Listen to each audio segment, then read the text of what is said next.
I would like you to imagine sitting in a room looking up at a tiled ceiling, and you notice that one tile is missing, just one. What would you concentrate your vision on? What would you look at the most? The answer, of course, is the missing tile.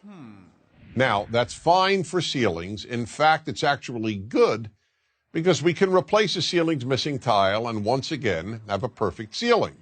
Ceilings, after all, can be perfect. But this doesn't apply to life. Most of what is missing in our lives, or what we think is missing, cannot be replaced. Unlike a ceiling, life can never be made perfect. For that reason, concentrating on the missing tiles in your life is a big problem.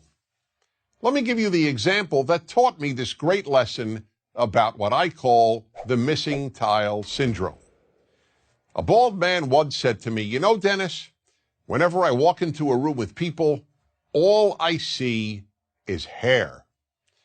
When I heard this, I immediately realized that in this regard, this man sees the world completely differently from how I do. Because I have all my hair. When I walk into a room, I don't even notice hair. It's not a missing tile for me. But for this person, hair is what he sees. This applies in some way to everyone. When a woman who thinks she has imperfect legs walks into a room, all she sees are perfect legs. Or take the example of the woman who once said to me, "Wherever I go, all I see are pregnant women." Now, how could that be? The vast majority of women, even those young enough to be pregnant, are not pregnant at any given time. But that was all she saw because she wanted to get pregnant and wasn't able to. Her missing tile was not having a child. That's the way human nature is. We focus on what's missing in our lives. The missing tile syndrome is a very big obstacle to happiness, so big, in fact, that it makes happiness almost impossible. There will always be something missing in your life. When you see other people's kids, you'll think you see tiles that are missing in your own children.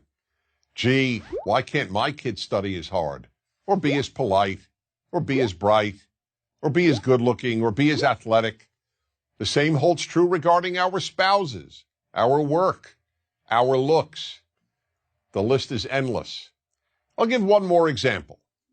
When I was single and looking to find the right woman, I wanted to first identify the most important trait to look for in my future wife. So after almost every date, I would call my best friend Joseph and announce, "Joseph, tonight I identified the most important trait in a woman." And he would always say, "Okay, Dennis, what is it?" And then patiently listen. One night I would tell him that it was intelligence, another night that it was looks, another night personality, and on yet another night kindness.